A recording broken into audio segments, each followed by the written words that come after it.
Sort of the first part that I'll start with the question of Latin America, though, will be a simple one. Seriously, it's 9 a.m., and why are we here? The ASA point to answering this question you likely have is that I largely agree. Why are we here? But there are three other reasons that we should probably be here, and it's the reason why energy in Latin America is probably relevant to the next year of your life.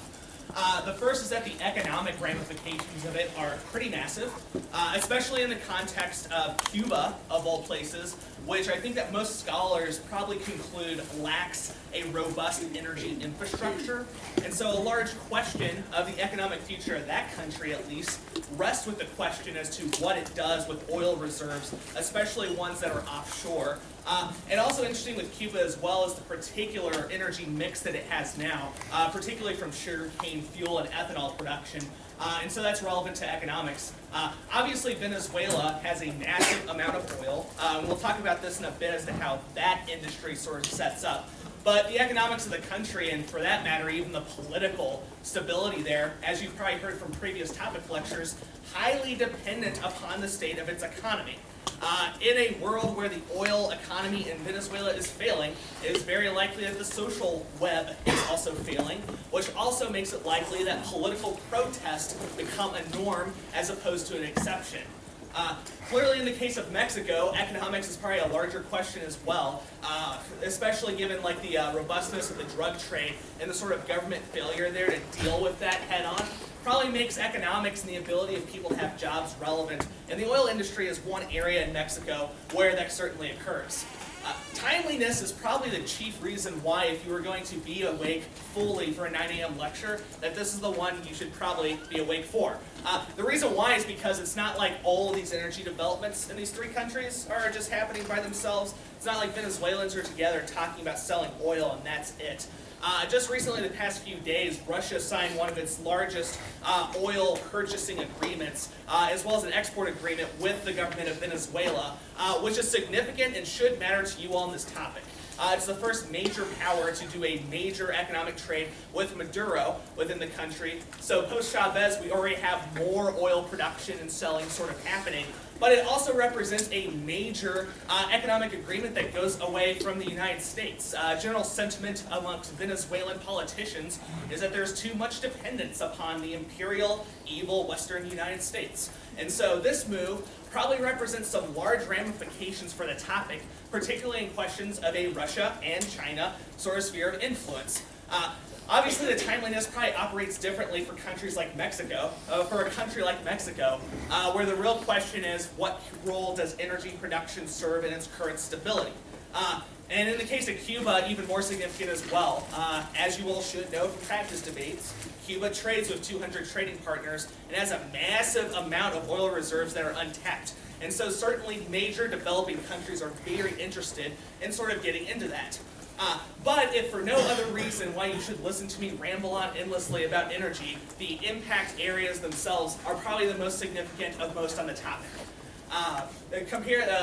Think about like sort of ramifications, not just of Latin America revolutionizing or massively boosting energy production, but now think of it in the context of if these become energy ties with other areas, things that become significant for global commodity prices, particularly in oil.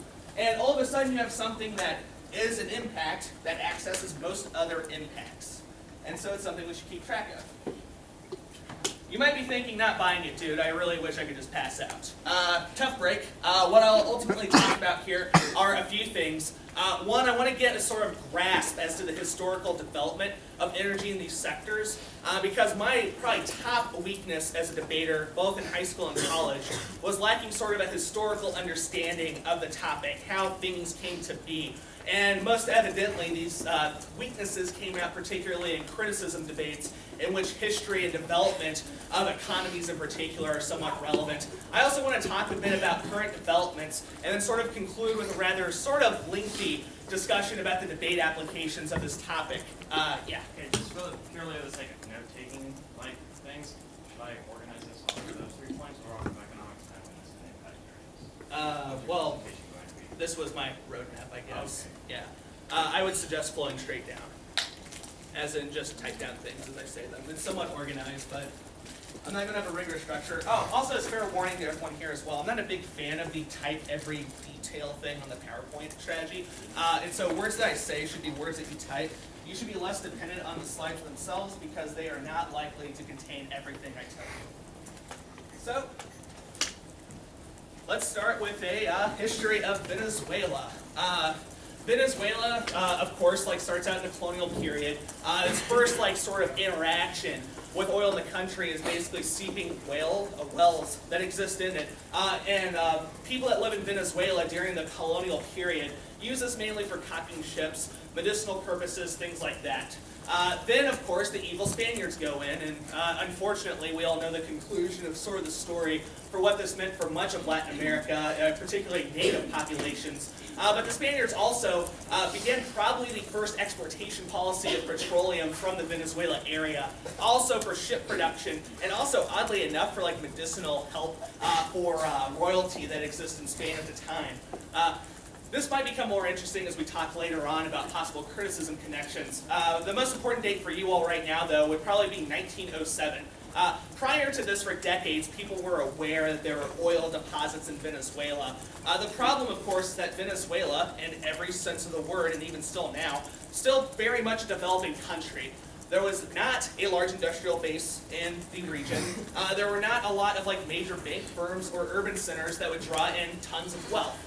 It was also not a major international trading partner. And so when Gomez ends up taking office in Venezuela, oil well drilling is first initiated, seen as a way of sort of bringing in more money to the Venezuelan economy. Of course, this jump starts 1914, 1917, because obviously when you drill oil, it's not just that you find a well and produce a whole bunch, right? Sort of this old movie your parents probably watched, the Beverly Hillbillies. This would be the logic you get from this movie, right? That you find one thing of oil, and it's just all kind of infinite oil from there. No. Countries have to go on massive oil well discoveries and explorations to find out where this stuff is. And so in 1914 and 17 is when Venezuela sort of starts this process. Do you have a question, dude? Yeah, what was the show called again? Oh, Beverly Hillbillies. Yeah, this redneck dude is rabbit hunting one day and shoots a oil well and it explodes on his land, and so he becomes an instant millionaire. And so he moves to Beverly Hills with his redneck family, and they get into all sorts of redneck shenanigans.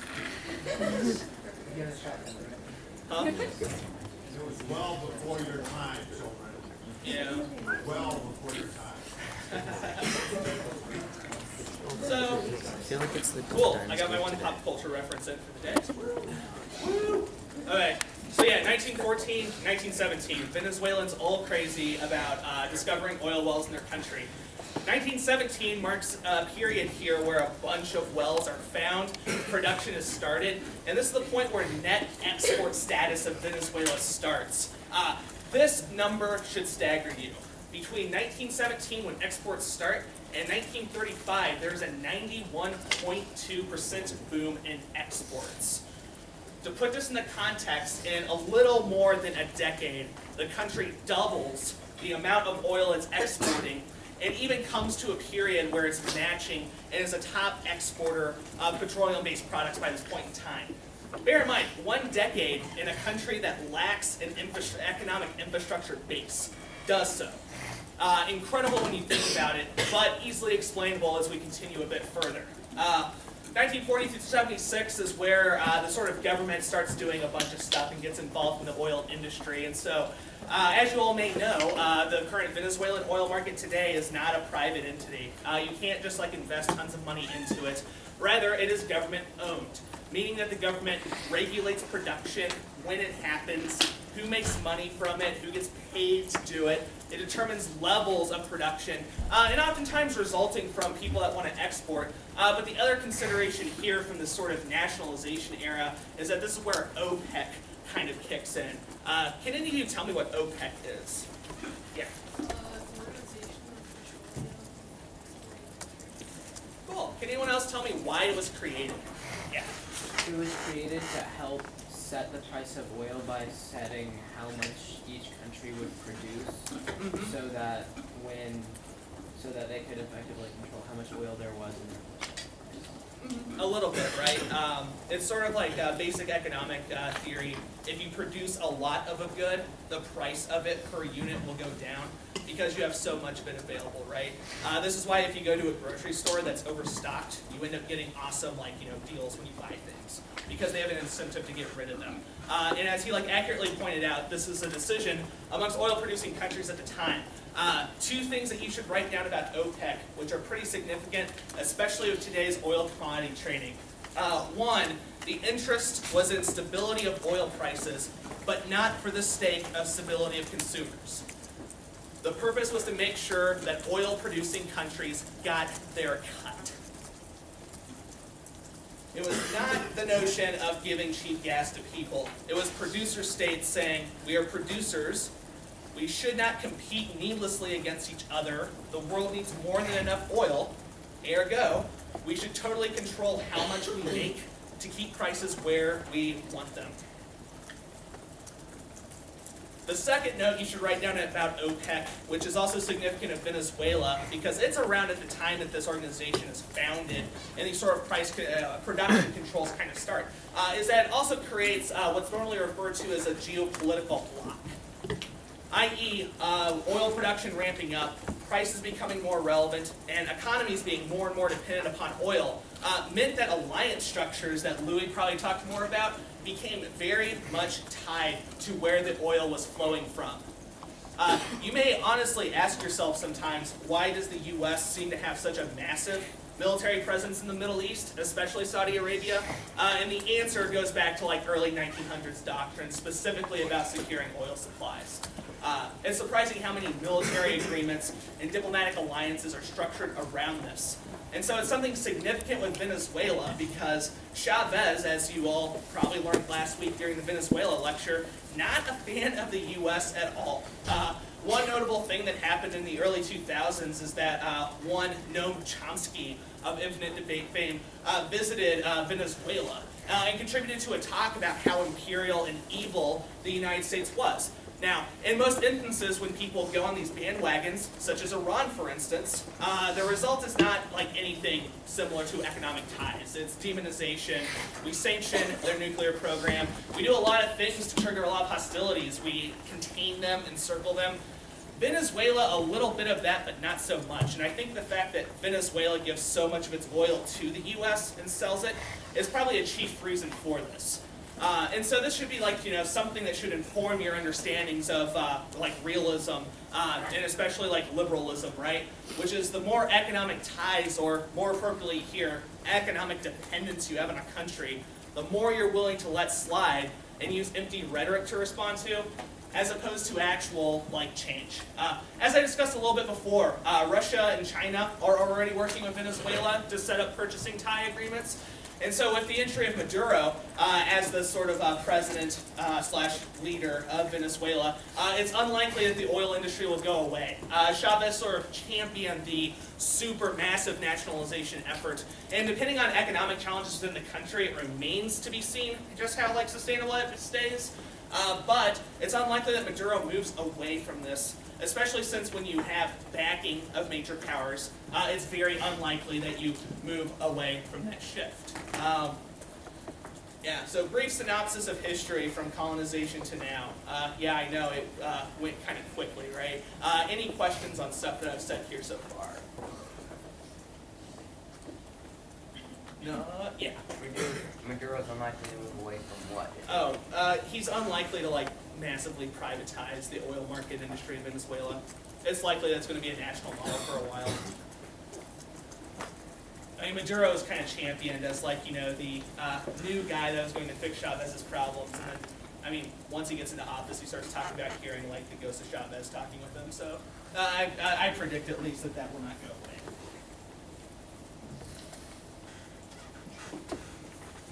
Venezuela probably demonstrates a realistic fact about foreign direct investment in particular.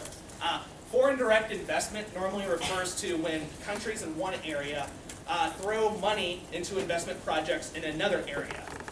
The logic here is that if you have large investors from wealthy countries, they can prop up fledgling industries in developing countries, resulting in job growth, expansion of that market, and some profit as well for people investing. The reason why this is relevant here is because much of the oil sector in Venezuela today was not initially Venezuelan produced or even Venezuelan owned. When Gomez starts expanding oil well discoveries, it's a call to foreign sort of oil companies to end up leading a bunch of this. And so the Shell Dutch company of today actually represents the people that back in like the early 1900s that did much of this oil exploration. And most of it was done through foreign direct investment, meaning that large conglomerates in Europe and some in the US throwing tons of money down to find oil. Why? The expectation of having a cheap oil supply within this hemisphere. But bear in mind the U.S. not so much of a big influencer in this at the time either, because at this time, like the U.S. is like the largest oil producer at the globe at that point. And so a lot of this is just Venezuela sort of getting whatever help it can from a lot of different areas to sort of expand this. The result of which, though, is this weird situation, which I'm sure you can imagine being strange, where you have a bunch of Venezuelan people who are notably not very Caucasian, being surrounded and ordered and bossed around by a bunch of notably white people that own the sort of oil companies here. Sort of like tales of like abuse, vacation, and pay being denied, very frequent within the early development era here. And so there's sort of a demonization that occurs of particularly white people and particularly rich people in the country, primarily from this era. And you can hear a lot of this rhetoric and experience sort of come out in Chavez's speeches, as well as sort of references Maduro makes quite often. This sort of cultural phenomena of really, really not being down with the rich white people calling shots in Venezuela is a pretty consistent trend and still sort of exists today, and likely starts historically because of sort of this like quote-unquote invasion of companies trying to seek out massive profits from the region. In general, this is the drawback most times to a foreign direct investment approach, which should be relevant for any of you that are critically inclined, as unfortunate as that may be, which is that when you have lots of rich people giving money directly for investment, most of the time it's not benevolent, most of the time it's for profit, most of the time there's exploitation involved. And so it's a consideration not given enough in Venezuela's history, which probably explains why we're dealing with demonizing rhetoric towards the U.S. today. Is likely because of xenophobia incurred during this sort of development era. Things echo here a lot more when I'm here. It's kind of cool sound. Something else significant from Venezuela's history that is relevant to disadvantages today is in the early 20s, the Dutch disease sort of kicks in.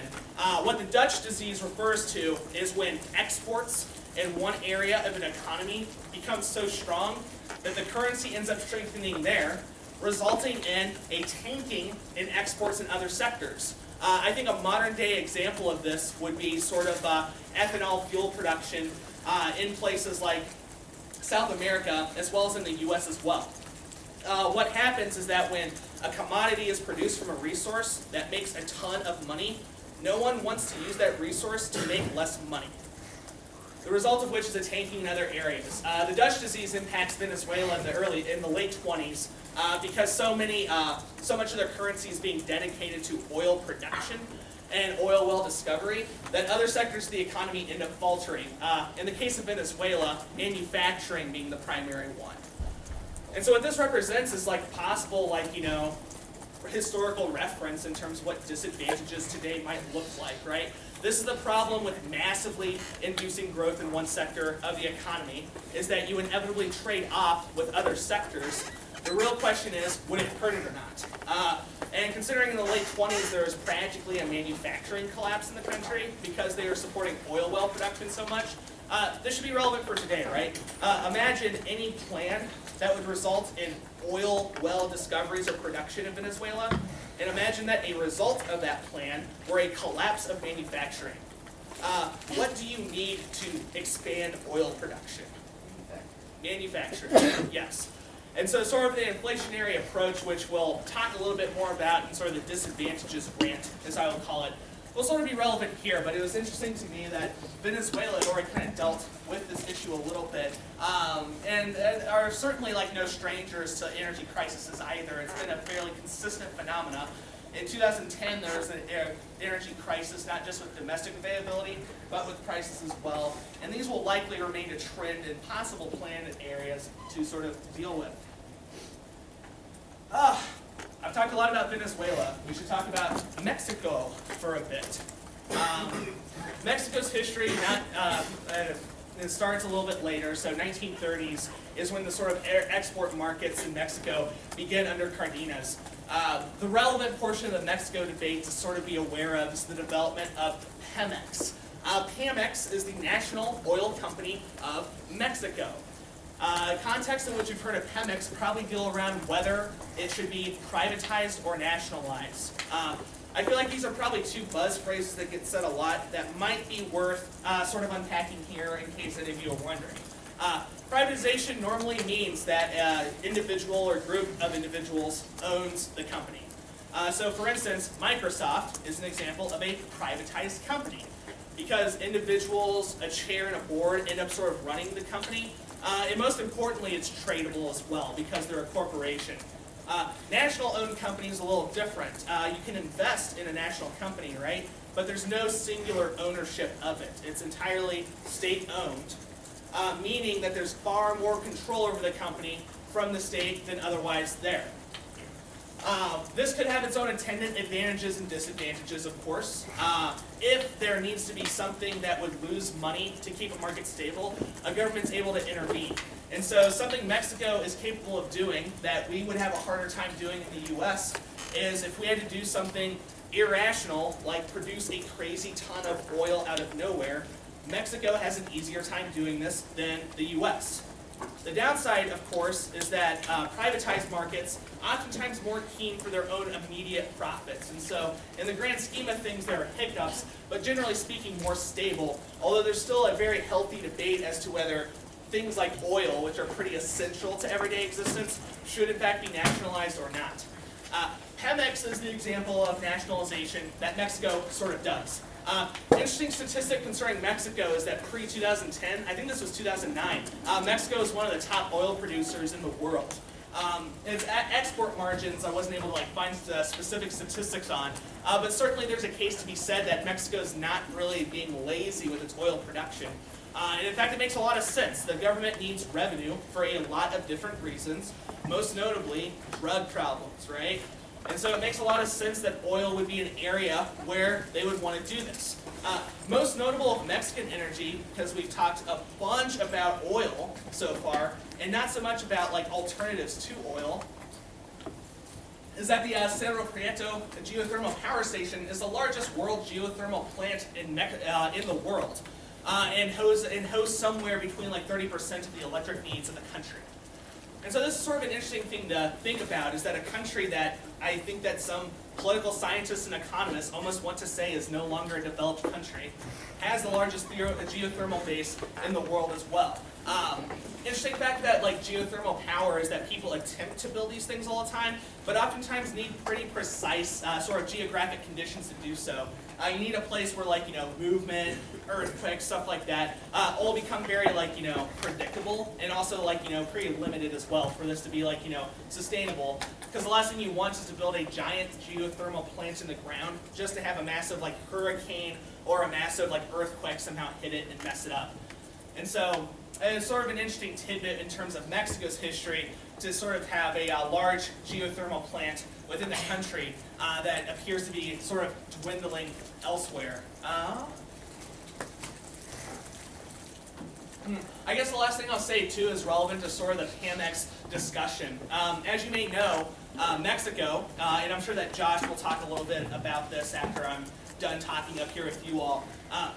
Mexico, when it trades things like oil to people, is not just trading on its own, right? It has this thing called a free trade agreement with the United States. And so the interesting corollary here is that there's a lot of debates that occur amongst American politicians, especially because there's a quote-unquote free trade agreement, but there's this nationally owned and nationally regulated oil company within Mexico.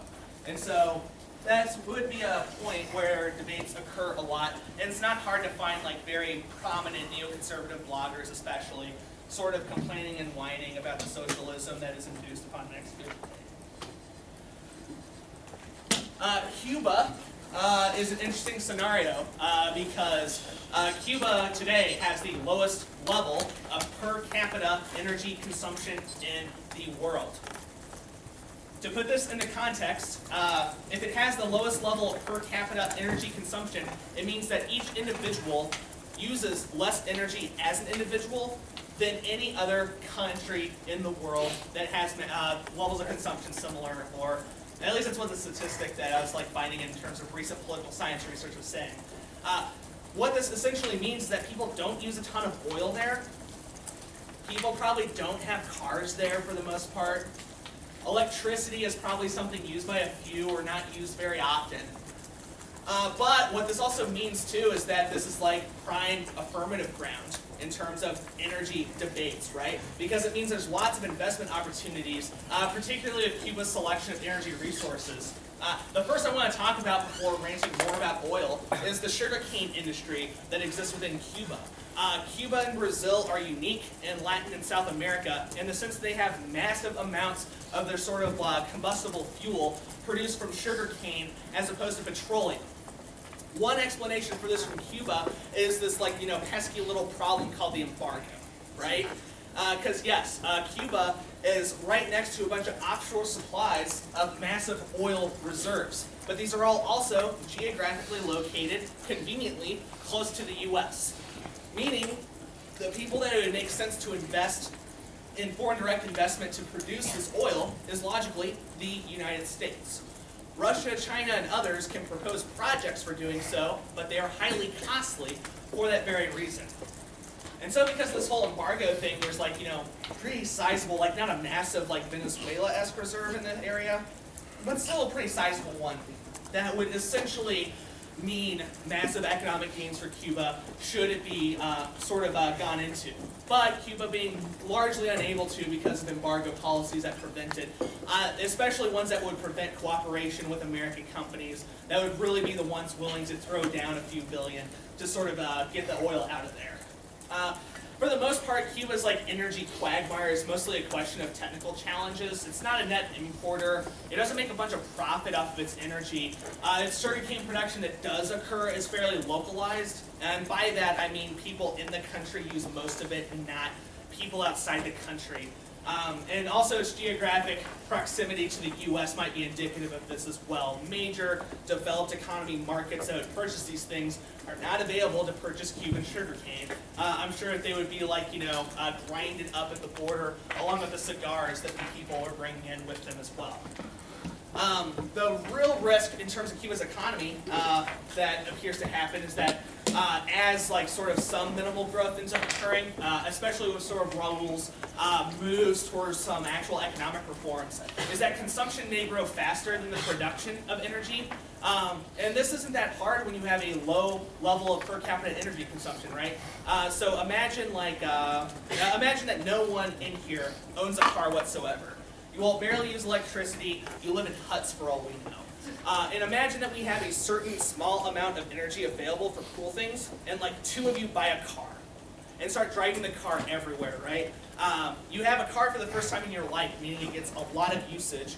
You're willing to throw down much of your income to do it, and what this ultimately means is that there's an energy crisis for everyone else, because you're willing to throw down money for energy that would have likely gone elsewhere. What this means is that if everyone else in the room that doesn't have a car would like to do things like, shower in the morning, the result of which they have to pay a ton of money for that energy, because there's a lack of it. And so there's sort of a uniqueness question for affirmatives, right? Which is things in Cuba may suck now. Imagine what happens when only limited reforms are done, and that triggers an energy crisis because demand for energy is larger than the actual supply of it. And so this should be an angle thought about in terms of economy advantages, and particularly case debates. Obviously, the energy market is largely nationalized, Castro, etc. Cuba is oftentimes referred to as the last vestige of communistic-style government in the world. And so this may be another example and trend worth reflecting on as well.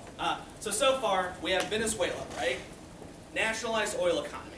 We have Mexico, nationalized oil economy, and we have Cuba, obviously nationalized oil economy. the three have in common the fact that the state has sort of taken over energy markets and sort of commands what price structures and production would end up looking like.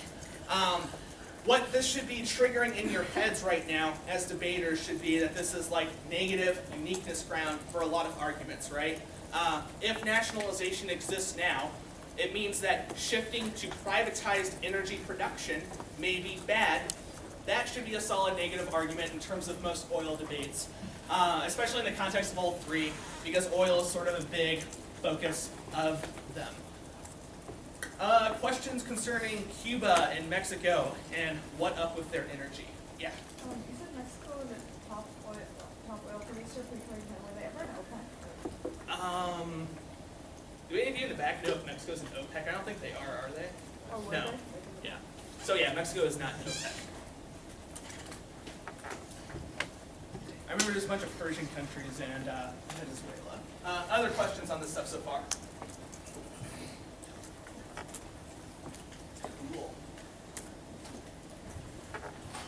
So being aware of this, I wanted to do a fairly thorough breakdown as to the arguments that would occur, because if you're like in a 3-week lab, I'd imagine that some of this stuff is areas you'd want to research. And it's also, I think, reasons why the energy portion of economic engagement makes this topic probably very, very large to prepare for.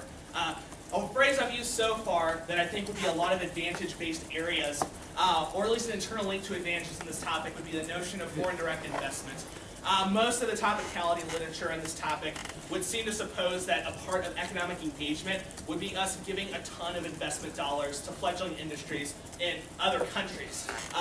What this means is that the solvency mechanism for a lot of asks may very well be foreign direct investments, investing in small to medium-sized enterprises within Mexico, Venezuela, or even Cuba, and claiming that that has an impact on energy sectors, especially since energy is considered economic. And to me, it's profoundly economic, right? Because I cannot imagine an economy existing without an energy sector existing within it.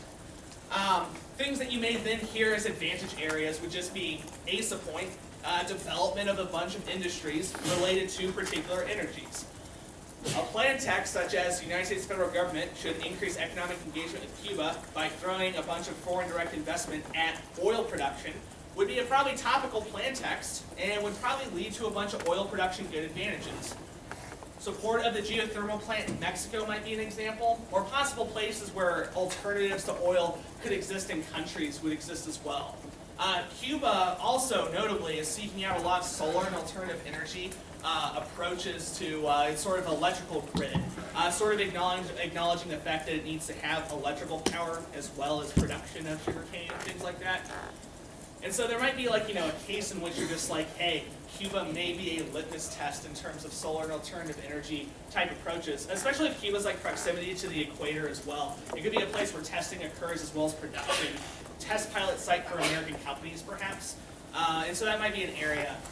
Nuclear investment was a thing I wrote down here, not because I found actual solvency advocates saying that we should build a bunch of like nuclear power plants in these three countries, but because inevitably when an energy discussion occurs, nuclear becomes an area people find evidence on. Yeah.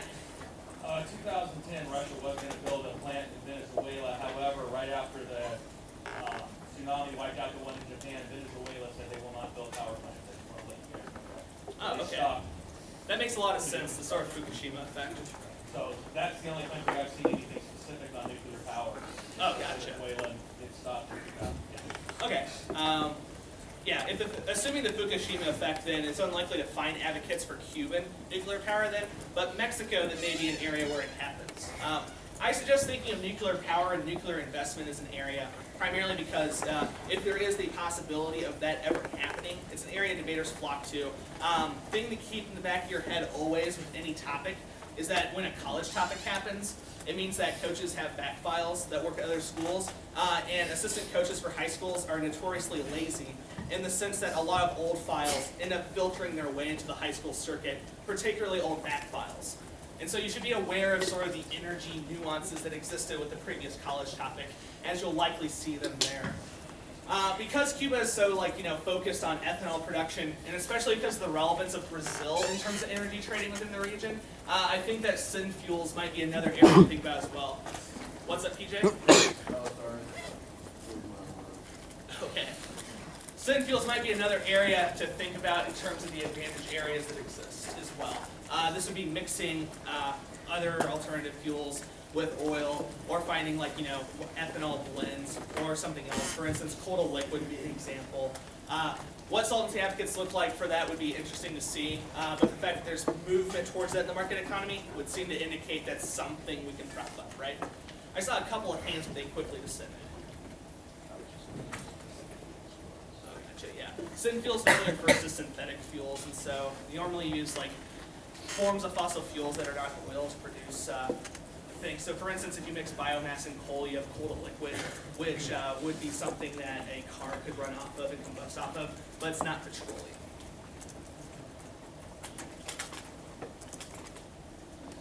So these are potential advantage areas. The last thing I sort of wanted to talk about with this as well is kind of the note that I started this lecture on, which is Russia and China all over that energy stuff. And so advantages to interact with this, I think, can be pretty robust. The recent signing of the Venezuelan energy agreement with Russia probably provides pretty robust app uniqueness for a Russia attempting to creep up on our stuff now type argument. And so I think that a natural inclination is we should totally foreign direct invest in Venezuela as a counter to Russian moves on this part of the hemisphere, right? China also making similar moves, and so there should be an emphasis of a lot of affirmative advantages. And even if evidence on this looks sparse, it's almost a guarantee that this becomes the direction that a lot of these affirmatives deal with. If for no other reason, then it's the quickest, easiest way of explaining why there'd be conflict amongst great powers. It would make little sense why an internal Cuban crisis, because it lacks energy infrastructure, would actually lead to hurting more than anyone but Cuba, because their economy's been tanked so long. But an explanation as to why the plan deals with an encroaching Chinese influence does make some sense as to why that might lead to tensions with China, especially since it's making an economic and energy stake for itself. The plan would essentially, nip it in the bud from the very beginning. And so this is an example, too, where Russia and China, I think, might be the advantage focus area of this topic. And then maybe, if energy becomes a part of the AF, with sort of maybe a focus in terms of these individual energy areas. Yeah, you had a question? Would Synfuel be better for the environment than natural petroleum products? That's debatable. There's a production process for all these things, and so that's where most of the emissions debate ends up happening. Because clearly, if if you have sequestration that exists, it means that there's very little actual emissions from the burning of the fuel. But but the process of making sequestration viable as an actual technology is a question, of course. And once that happens, what does the production process look like? And so there's a lot of people that go both ways. Some saying that the net outlook would be lower because emissions wouldn't exist with burning. And then there's a significant chunk of people that say, no, actually the production process itself is just as bad, if not worse. Planned mechanisms that you're likely to see. The reason I think this topic will be large is because to condition countries to do things is a pretty stable interpretation as to what as to what economic engagement ends up looking like. Which is to say, we will give you some economic carrot in response of an economic stick. And so I think that a very common app you may hear would be to offer aid or other economic relief to a country on the condition that they induce certain preferable market reforms. And I've sort of put down an example as to what one of these planned mechanisms may end up looking like, which would just simply be to even condition non-energy related sectors of the economy on alterations in energy production or policies within a country. The reason why this should terrify you, if you are a 2N, or even just the 2A that follows them around and enjoys their company, is because literally any energy policy could then become a topical thing that could be induced with any non-energy area of the topic. Because both energy as well as immigration and just business growth are all considered part of this definition of economic within economic engagement. If anything, this lecture should give you pause then and ask, okay, how can we have a better interpretation of economic engagement other than tit for tat in terms of the economy? And so I think that the amount of energy sector reforms we could demand is probably an example of it. That being said, though, the condition on market reforms or condition on other economic moves, affirmatives, might actually be somewhat good. For one, because both of the changes exist within the economic realm, I think that it's very likely a lot of countries would say yes to offers. So for instance, if Mexico's #1 priority is ending the drug trade, and a result of cooperative border security would be to do that, I think it's very likely that Mexico would probably just say, yeah, we can do some privatization of Pemex in exchange for that. We are not really concerned about massive oil profits nearly as much as this major drug problem. Why? Because we have no control over our country. At the same token, too, Venezuela probably a little less likely to say yes to these type of condition apps, precisely because they make bank off of, well, Russia most recently, right, and other countries as well. But this might be an area, too, that we've already seen some counterplans exist on as well, in terms of the question of Cuba, right, which is don't just like simply lift an embargo or lift restrictions, require certain energy-based reforms along with that. And so you could use this as an affirmative, not just to claim some sort of solvency-based argument, which is, removing restrictions not enough. You also have to give people jobs, otherwise reforms don't really happen. But the other alternative angle to it as well would just be advantages very fine-tuned to the particular condition that you place on it. Again, the takeaway from this is that you need a stable topicality interpretation to deal exactly with the energy sector of the economy, because they're so robust and large that if your definition is broad enough, a lot of asks then become legitimate. Plus, if someone conditions in the 1AC, you don't get a condition counterplan, right? Who wants that? The sort of second other plan mechanism that may happen would just be the give a ton of foreign direct assistance type approach. The downside of that plan mechanism, of course, is that politics probably then becomes a lot more viable. Probably a lot less link turn if there's incentives for it. On the other hand, the literature base defending foreign direct investment as growing economies is actually pretty robust. And coming from like a political science background in my undergrad, there are very few people that deny the claim that foreign direct investment helps to grow industries that the investment is targeted towards. The real debate is normally elsewhere as to other economic ramifications, but the intuitive logic of if we give a bunch of money to X sector will end up growing is somewhat straightforward and not something really denied. Giving a ton of economic aid and relief will be probably another mechanism on this vein as well. People saying it's not a question of investment in industry, than just helping with some short-term hurdle that may exist now, and giving it in terms of an energy infrastructure as well. So imagine an affirmative that did not want to lift the Cuban embargo. They thought the embargo was tight and awesome, but they just thought that in a world where we give some like energy-based relief, like petroleum costs within the country, the result would be that people would revolt against Castro. And so an affirmative can then get very nuanced by simply proposing energy-based aid and relief and claiming that in conjunction with other policies in the government creates certain advantage areas, right? So the fine-tuned minutia of energy policies and how it impacts people becomes a place where unique affirmatives can kind of happen.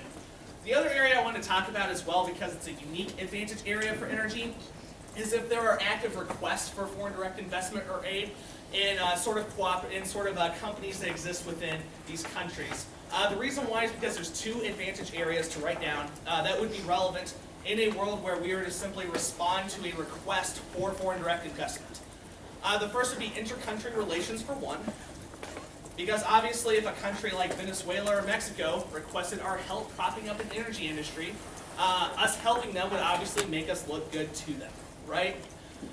The sort of second area to think about, though, would be the interaction between businesses from these areas and businesses in the U.S.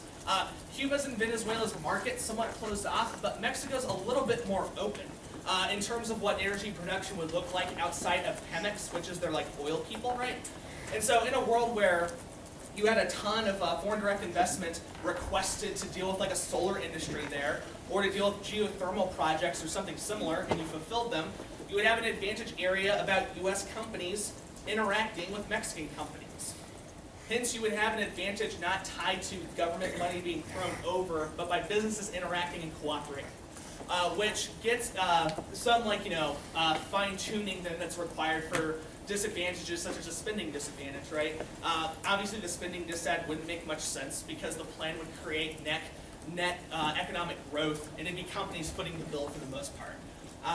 Politics gets dealt with in interesting ways as well, because it's not a massive check for foreign aid relief. Instead, it is a small business growth policy, right?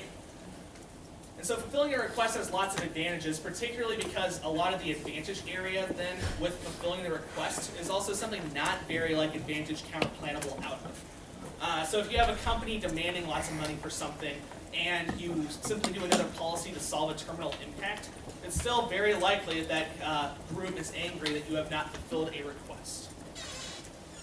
And so these would be possible plan mechanisms then that become viable with an energy focus on the topic.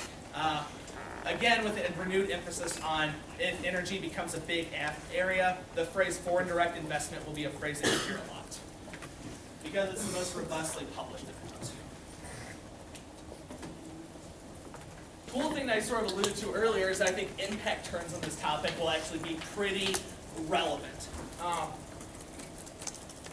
Big issue is that like oil bad and oil prices might be something you hear. But the uniqueness problem sort of present with Venezuela and Mexico is that they sort of produce oil now. And not just that, but Venezuela also exports a ton of oil. Same case with Mexico as well, which is a large producer, although a bunch of it probably funnels its way into the U.S. via the sort of NAFTA agreement we have with them. And so uniqueness problems may present themselves in terms of just a production bad set of arguments. But the thing to keep in mind is that more assistance would probably boost production considerably, because it's the case in both Venezuela as well as Mexico that a problem is not necessarily like supply of oil to produce. It's also not a problem of willingness to produce it. Normally it's one of two things. One is the way OPEC sort of interacts with Venezuela. They don't want to overproduce oil, obviously. Second area too, which is the case with Mexico as well as Cuba, are the technology available to very quickly and easily produce oil and efficiently do so. And so a lot of apps that deal with the technical ability to get lots of black gold out of the ground probably massively increase production in these areas, or at least incentivize a massive increase in production, particularly in the context of an app that would condition on reforms. So this is like a process I think would be relevant to think through with impact turn debates. Not just what does the result of the plan end up doing for my impact turn, but what does the function of the plan do to augment that further. And so if the app reads anywhere they result in more like market freedom, I think you have an argument for, well, you've made production super cheap and you've given people the ability to produce at will. They will do so to make lots of money, hence the link to our impact turn.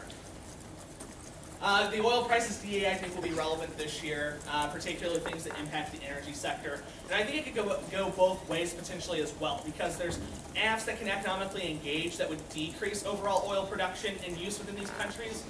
And then there are apps that would certainly go the opposite way and induce it further, or find ways to catalyze and make it better.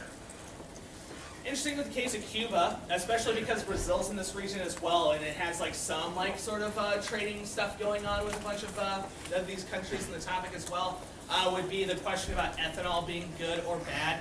Sugarcane production in Brazil is massive, as is the case with Cuba. And so the way that their sugarcane policies were changed, that Cuban sugarcane policies were changed, would likely have an impact on the ethanol market as a whole. And there'd be an interesting debate as well as to how the U.S. interaction with that would work as well. The reason why I think this would be an area that would be worth investigating as an app and negative argument is because a lot of the intended ethanol bad arguments that apply to corn-based ethanol, not as relevant for sugarcane-based ethanol. But there's certainly also a question too as to how sugar prices, and in particular, whether farmers want to grow food crops as opposed to sugar, gets sort of impacted by these sort of ethanol policies.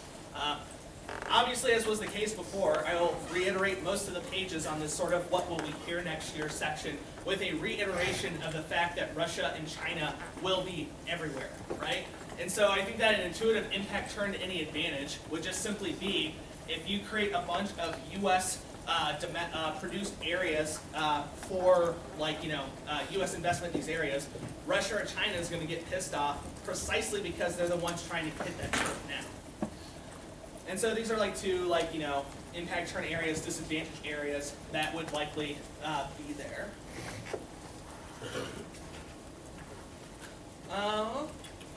Let's see. Another area too, and this is probably another additional note related to my uniqueness observation about these areas as well. When it comes to global oil prices, when it comes to global ethanol prices, when it comes to global production, how many of you in this room think that Cuba matters for any of that?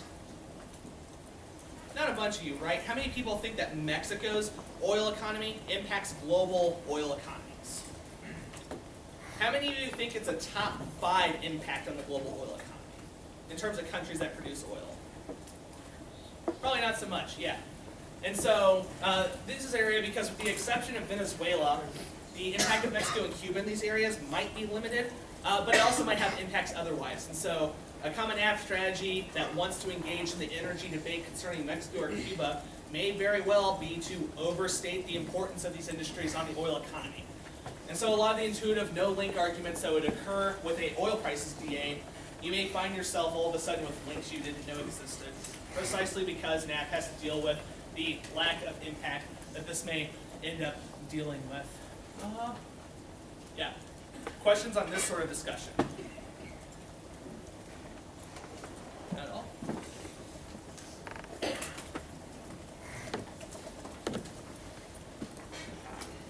Disadvantages will also be related to this as well. First, because we've already established that the terrible negatives with their abuse of, that terrible affirmatives with their inclination to cheat will likely have conditions in their plans this year, which means that the negatives should answer with disadvantages to the particular condition. In particular, this is probably good for the negative though. Uniqueness ground on the whole is kind of in flux concerning the status of these industries. Generally speaking, all these countries produce something, right? But it's not exactly like these industries are collapsing overnight in any sense, and for the most part are in a state of flux of relative stability. And so I think that there's a lot of uniqueness ground for why industry-specific dissets, why the status quo is probably sufficient for these things. At the same time, too, with like other planned mechanisms, the link is somewhat unidirectional. And this was sort of the part earlier I said I'd talk about more here. In the case of foreign direct investment, not necessarily aid, which has a problem in general of creating dependence, but foreign direct investment, which is companies investing in and growing infrastructure for people. In most cases, there's not really a question as to whether this helps businesses or not. On the whole, generally, universally, it does indeed help them. What it does not do well, however, is deal with the ownership question. Namely, does local ownership own the enterprises that have a bunch of foreign direct investment, or are they liable to the whims of the foreign investor? How much of the local population really benefits from it? I think we can look at Venezuela's history, which we talked about earlier, which was characterized by a lot of local Venezuelans working for the bare minimum wage allowable or available to them, to work and essentially make lots of profits for wealthy white investors in the country. And in general, this is kind of the problem with foreign direct investment. It's not so much the does the business get off the ground question, but the who makes the buck at the end of the day question. And so foreign direct investment gets a lot of flack for this very reason, because it's normally not the local population that benefits a bunch from this. The exception to this rule, however, may very well be energy. And the reason why, if you think about it, is how many of you use energy on an everyday basis? Some of you aren't raising your hands, so what you're saying is you don't turn on lights in a room ever, you never start a car, you never ride a bus, you never go to a restaurant that has lights. Okay, good. All of us use energy every day. And so if you have a massive expansion of energy production in a country, the result is that energy on the whole becomes cheaper for you.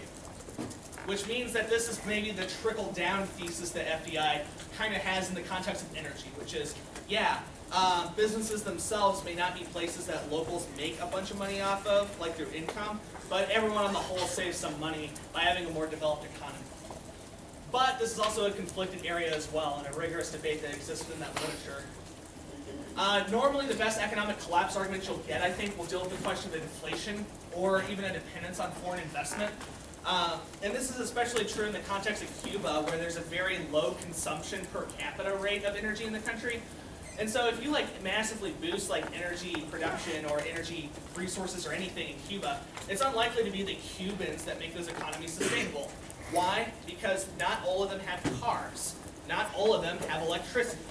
And so they're not going to use a bunch of new energy produced.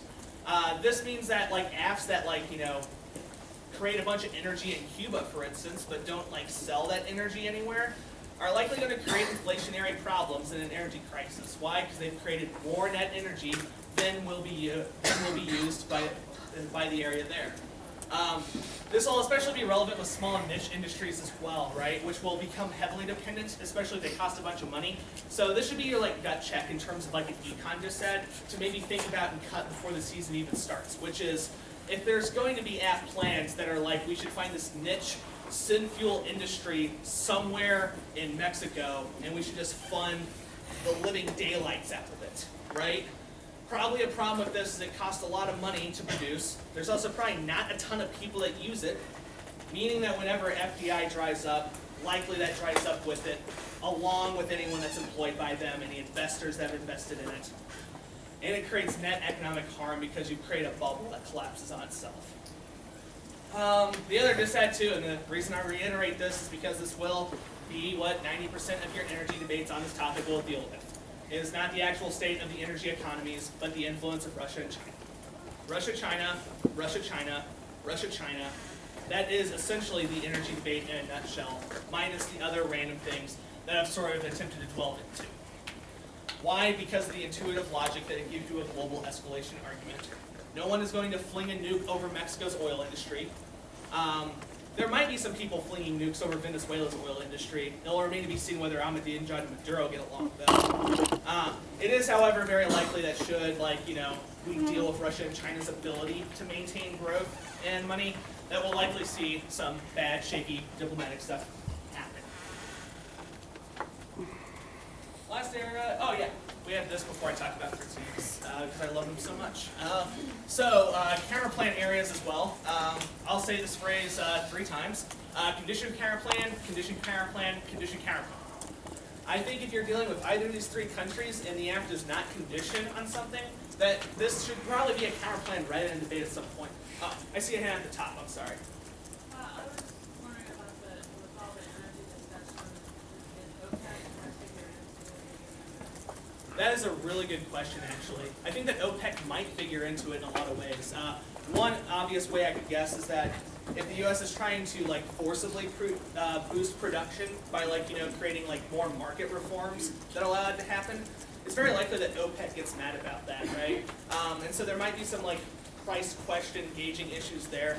Another area I just thought about as well would be that if OPEC has an interest in low levels of production and the result of the plan would be high levels of production, I could imagine this being something that OPEC responds to in some fashion, whether it be forcing countries to hamper down on production.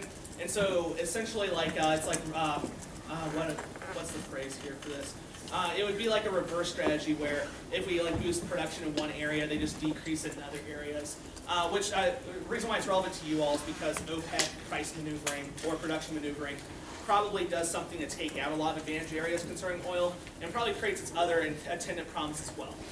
So if to deal with overproduction, OPEC decreases production, the result of which would be that the places that produce oil then lose money as a result of lack of production probably. And what this probably means is something bad economically for them. But yeah, I do actually agree that OPEC's response to these sort of things would be relevant, especially in the context of Venezuela, who has a very good interest in keeping OPEC happy. In terms of counter plans though, I'm not going to repeat the phrase condition counter plan 3 more times, but I think that if an app steps into a room without a condition to their plan, it would be criminal not to have a condition counter plan read, particularly with energy infrastructure. Why? Because as I have noted, the sort of tit-for-tat nature of something that helps our economy in exchange for something you want to see economically happen and also helps us is a very intuitive logic. Also, the literature base is sort of flooded with these various conditions that we can place on people, which you may have theory discussions in your individual labs concerning this counter plan, but from my experience, things like the condition counter plan become a lot more justifiable when you have contextual evidence describing that not only should a condition happen, but that should happen in the nature of the counter plan itself, which would say that immediacy would be something there, durability and guaranteed status, things like that. The more evidence that you have saying that the condition is a relevant policy consideration, the less likely you're going to lose to a permutation argument or a theory argument. And so I think that in the energy sector, there's a bunch of these counter plans that can go around. The other reason too, in terms of reason why I suggested impact advantage areas to think about, would just be because you could pick out of specific industries, I think, really easily. It would seem nonsensical to me if there's an app that gave a bunch of just assistance to energy projects in Cuba. It would make little sense to me to fund sugarcane, for instance, because production's high by itself and it doesn't need it. Yeah. Oh, PIC is short for Plant Inclusive Counterplan. And so normally a plan text will get read, and the PIC will be like minus one thing from the plan. So for instance, if I said, "Hey, dude, let's go to the Kentucky Hut later, and we'll buy Kentucky Fried Chicken, Taco Bell, and Pizza Hut," you could respond with, "I'm down at Pizza Hut and Taco Bell, but Kentucky Fried Chicken is disgusting, so no." You would have ran a PIC against me. You would have picked one thing I was going to do and say, let's do everything else but that. Yeah. And so, yeah, the reason why PICs are smart in debates is because you solved all of the app minus the one area that you have picked out of. And so then you just get to read like disadvantages to that one area. Because your counterplan doesn't do it, but it does everything else. And I think it's especially effective against like comprehensive energy economic engagement, which may be something that you hear a bunch. There should probably be deeper lectures and discussions in your lab about conditioning, but I think that's like, in terms of energy, it's the one that makes the most sense to me, especially for apps that deal with energy already. The last sort of section I wanted to talk about a bit, which is what a bunch of my history sections sort of contributed to, was a discussion of criticisms, and this will likely be where we kind of like end the discussion that sort of exists here. I think in terms of energy-based affirmatives, the critique links are quite frankly ridiculous, which is that they're actually much better than you'd expect them to be. We should talk about brands of criticisms a bit, because I know some people will be talking about them later in the week. Obviously, there'd be neoliberalism style arguments. I'm assuming probably in this lecture you heard from Louis, you probably got a little bit of a grasp as to what liberalism was, right? Which is normally involves trading between countries, and especially between businesses. Neoliberalism is sort of the modern manifestation of that, and so it includes government intervention, it includes government policies to manipulate a market. The plan text will always be an example of a government policy to manipulate market economics to work a certain way. Especially in the context of energy, this is probably really messed up, right? Because I think the argument can be made somewhat convincingly that us determining what energy should be produced in Venezuela for our benefit is probably a messed up consideration from the beginning, right? It's also an especially interesting sort of philosophy discussion, given the fact that one of the countries there is as nationalized as it is because of its prior historical experience with neoliberalism, right? Imagine what Venezuela's oil economy looks like if dependence on foreign investors had not created a racial xenophobic stigma within the country. And this obviously would apply as well to Cuba as well, Cuba being sort of the last vestige of communistic political structures. And I think Mexico probably a little bit more, right? There's tons of authors writing about NAFTA, whether it actually helped Mexico, whether it hurt. And the big consensus is that there's a reason why Pemex has some control over things, but why most industry in Mexico is faltered. And that's because private investors were able to go in with a ton of money and essentially co-opt the market economies there. You don't have a bunch of locally owned Mexican industries making billions of dollars often. And a big reason why is because foreign firms can buy them out quickly, or just simply wealthy firms within the country can do this as well. So, to me, neoliberalism might be the question of the topic for more reasons than just the fact that economic is in the topic. But because of the particular history and current economic structure of the countries there. Mexico being a possible victim of neoliberalization, and Venezuela and Cuba being two people sort of battling it, right? So, I mean, to me, there's like two link arguments that are sort of deployed, right? Which is one, the history of Mexico sort of verifies the problems of this ideology. In the context of Cuba and Venezuela, the app then becomes the next assault on the last vestiges of socialism. So, to me, that'll be relevant in terms of the energy economy. I think that you'll hear some Bataille stuff. some just stuff about the notion of energy expenditure. This sort of weird nuance with this topic that's sort of interesting to me is that it's like the insistence on the U.S. going to another place to have energy happen or to have reforms happen. And so, sort of discussion at the bottom bullet point of this that'll be relevant is the notion of the global north and global south. The notion of the global north and south, abridged, is just simply that large industrial nations are typically in the northern part of the globe, and ones that are developing are generally speaking on the southern part of the globe. And the history of development would indicate that a lot of the time industrialized countries go into southern regions and set up like enterprises that profit for the north, but generally speaking exploit the south.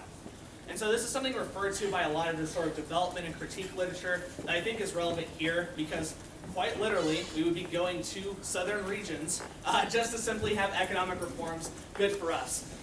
I think the ways that AFs can interact with this in a topical fashion would be probably not only a defense of development in the context of these countries, but perhaps also like a defense of the sort of energy impact minus the economics question by itself. So, for example, if your AF results in a decrease in oil use and finds some other alternative use, you might point out, FYI, that oil, like geopolitics, is largely a neoliberal invention, and that the AF probably curtails it in some fashion. I think it's also really easy as well to like sort of have an alternative energy-based advantage and why it sort of outweighs the sort of neoliberal spin. Another area of critique argument that you may end up hearing as well, because condition affirmatives will be so common, I think it might be a stock negative strategy to have criticisms of conditioning. And I think the reason why this criticism would be augmented in a discussion about energy is because energy is so essential and foundational to most economic discussions. Because you're not just like dealing with conditioning like a reform of a particular industry that's just like, exists on its own. You're dealing with an industry that is the bedrock of all other industries. The cost of anyone to do business is directly dependent on the cost of energy. Meaning if you condition changes on them, you are essentially manipulating an entire economy. Yeah. Okay, so this is moving to a counterpunch. So if they run a conditioned app, could you possibly have an extract that, like, when no solvency on the app because of a specific condition, and you have a counterplan that would just be action minus the condition? Yeah, you'd have to win competition for the counterplan, which I think would be easy, because you don't have a condition, don't have a requirement. But that's one way to go, yeah. Just win that a country or a group would say no to the app, that it needs to say yes. And then just like say that doing the plan unconditionally means that you solve a lot of that stuff as well. The other thing to think about too would be disadvantages to the particular condition. So impact turn, what the condition would force would be one avenue of that. I think another avenue too would just be having like politics links or something else to the act of conditioning on those particular things. If the condition did anything that sounded really hippie sounding, GOP people would probably be angry about it, right? Whereas if you did think that was really right-wing sounding, a lot of Democrats might be angry about it. Nationalized Pemex, probably quite a few people that are kind of like sort of big government spending type folks, probably not so down with that. Because they think that would probably open up the oil industry, the private industry more, and that'd be messed up. And as you'll find out with Mexico debates concerning politics as well, especially relevant to free trade, which you'll hear about in a little bit from Josh, no one really likes NAFTA. And there are a lot of people that really hate NAFTA. And so it'll be like an interesting politics discussion that ends up happening. In terms of the condition angle as well, the criticism might be relevant here. A lot of this literature base will be like Derrida, Mouse. A lot of them came up with this notion of the gift, right? Which is this notion that when you give things to people in exchange for other things, it's not a reciprocal relationship ever. You normally get more from someone else than you gave. And so the reason that'll be relevant in terms of industry, like I said, is that it's such a foundational issue of all economics that it's really, really difficult to imagine yourself affecting the energy economy without being highly susceptible to, but no, seriously, bro, you are totally jacking with the entire economy, right? And so I think the sort of exploitation-esque argument that exists will be somewhat relevant. The sort of last area to think about as well in terms of criticisms are quote-unquote false assumptions of energy use, right? So for instance, we have a running assumption that for the most part, living in Cuba and Mexico must be like living in a third world country. We have the assumption that Venezuelans have like no food and are constantly repressed by their government. There are a lot of authors sort of challenging these perspectives, right? So for instance, there's a lot of pro-Cuba authors that say that what the quote-unquote imperialists ignore is that like Cuba has like the world's most efficient natural disaster response network in the globe, right? What they might point out is that the social net in Venezuela is actually quite good. What they might point out is that Pemex is like the only thing keeping an oil economy in Mexico alive.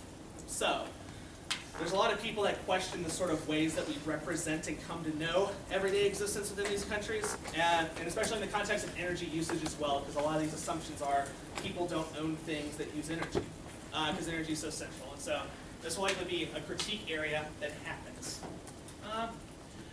Any question at all concerning criticisms and energy? I'll limit it to that because I think we'll have like an entire day dedicated to the case discussion. And I'm probably not the one at this camp to ask about this stuff. I know enough to be informative, but I'm definitely not the guy to answer your really rigorous question. Yeah. Okay, so on the global north / south, what like specific application I understand the perception of, you know, kind of developed versus non-developed is bad, but what like can you kind of understand the application? Well, sure. Imagine a giant affirmative with a Russia sphere of influence type advantage. In the plan text is something akin to have a bunch of oil market reforms in Venezuela and Cuba or something similar, right? Your approach, the thesis of the affirmative functionally is that for the sake of us getting along with Russians, we should force people in the southern periphery of the globe to change the way their markets work that may disproportionately hurt people. That's the thesis of the app, which is that exploiting people and not having a guaranteed energy base is justified for the sake of keeping our northern neighbors with nukes happy. And so that'd be an application of it as well, which would be you are calling for the massive poverty and deprivation of a bunch of people just because they live in a non-developed country, because you are too concerned about the possibility of a nuke coming from a country that has less than a 1% chance of ever doing that. So that'd be an example of developmental logic, right? Yeah. All right, did you have your hand up? Any other questions?